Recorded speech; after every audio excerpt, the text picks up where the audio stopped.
Simacanhelp. My name is Sima. The goal of my channel is to encourage and enlighten you. Today we're going to be talking about 3 skills every social worker should have. Skill number 1, boundaries. I know what you're thinking, what we always talk about. Boundaries between client and social worker or client and clinician. No, that's not what I'm talking about. I'm talking about boundaries you set for yourself. I call it the 2 P's. Your professional and personal life must be separate. You should make sure they don't cross over. I'll give you an example. I work at an agency as a psychotherapist. A client was assigned to my coworker. She said she could not work with this client. Why? Because the client had a history of molesting children.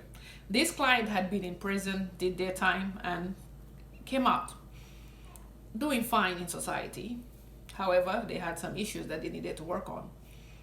They decided to assign the client to me. I said, no problem, I'll work with the client. I started working with the client, deal with those intrusive thoughts, and everything went fine. Client is a productive member of society. However, my point in this story is you have to be able to put your personal feelings aside and work with a client. Otherwise, you should rethink again your position in social work. This same therapist who refused to work with this client came to me, I would say maybe 2 weeks after working with the client, and said, why would you work with a client who has molested a child before? I said, why not? She said, would you work with this client if this client had hurt your child? And I told her, then it will no longer be professional. She's asking me a question that involved 2 separate things. Because if the client hurt my child, that becomes personal. It's no longer professional. And right now I'm working with the client on a professional level. So this is just to say to you, you should not refuse to help any client because of your personal feelings. It has absolutely nothing to do with that. You have a client in front of you who has challenges. They have mental illness, obviously. So why bring in your personal feelings into this equation? It has nothing to do with it. Boundaries is very important. You just have to be able to sit down, reflect, and ask yourself, is this personal or professional? That would help you determine which decision to make. Having said that, let's move on to skill number 2. Skill number 2 is being able to empathize. Being able to empathize, I know we hear it a lot in school, is putting yourself in someone else's shoes. But however, when we're out there, do we really apply this? Empathy is not living the person's life. It's not taking all these vicarious trauma, just allowing yourself to be buried in these issues. You're going to come across a lot.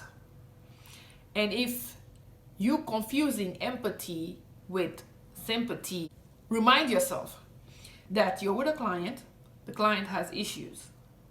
All they're asking you to do is to be able to imagine where the client is coming from.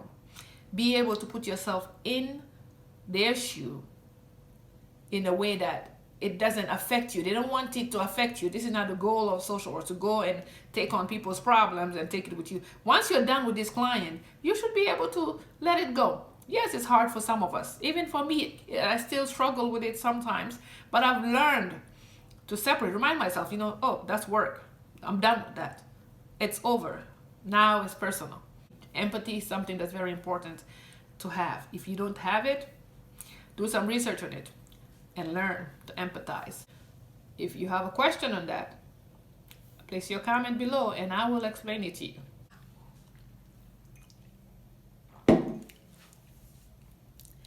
Skill number 3, time management. Sounds easy, like you just put everything on paper and there you go, you have it. But it's a little more complex than that. There are little things that we don't take into consideration. You have to be able to analyze your life and see where you can add or take off or, manage your time effectively. Now, I know social work seems like it's easy, but it's not. And for those social workers out there who are out there working, you know what I'm talking about. I joke around with my brother all the time. He's a chemical engineer. And I tell him, you take 1 + 1 is 2, and there goes the product. We deal with the brain. Human beings, we're very complex. We deal with the mind. Now that's work. Just joking. I respect every field out there. However, you get my point. Don't come into the field of social work thinking you're going to have it easy. We're dealing with human beings. Very serious situations that you're going to find yourself in. And you're dealing with behavior. That doesn't change overnight. It didn't take a day, a week to become that person. So it's not going to take a week or a day to change the behavior that you've learned throughout your life. It's like taking cabbage, you know, and your job is to unravel this person, just peeling it layer by layer. Every session you're just, you know, discovering different things and trying to mold certain things and, you know, explore certain areas, and then you get to the core of this person, and that's where treatment begins. It's amazing. I love what I do. I enjoy being a social worker, and I hope all social workers out there enjoy what they do as well. If you don't, maybe you should consider a different field. And time management will help you not only have some kind of self-care, but also you don't want to go sit in front of a client overwhelmed because you just lack some time management skills.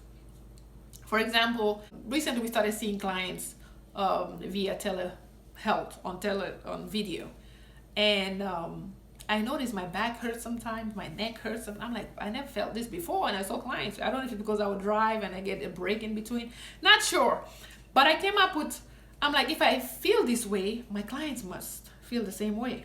So I came up with a 10-minute break during our sessions.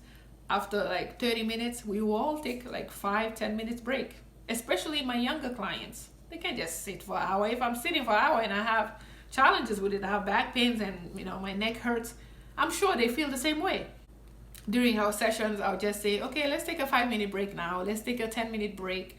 And sometimes I incorporate some movements in my sessions, and we just stand up and stretch, and, you know, we go back to talking and, you know, continue the session. Those are some things that you can incorporate into your time, or, you know, have some kind of schedule where you add other things. Just, you know who you are. I don't know what you like doing, but try to be creative and take time management seriously. It's needed. It's good for self-care and for the client as well. Thanks for watching. I look forward to seeing you in my next video next week. If you have any questions or comments, place them below and I will be answering them. Thank you. Stay safe. Ciao.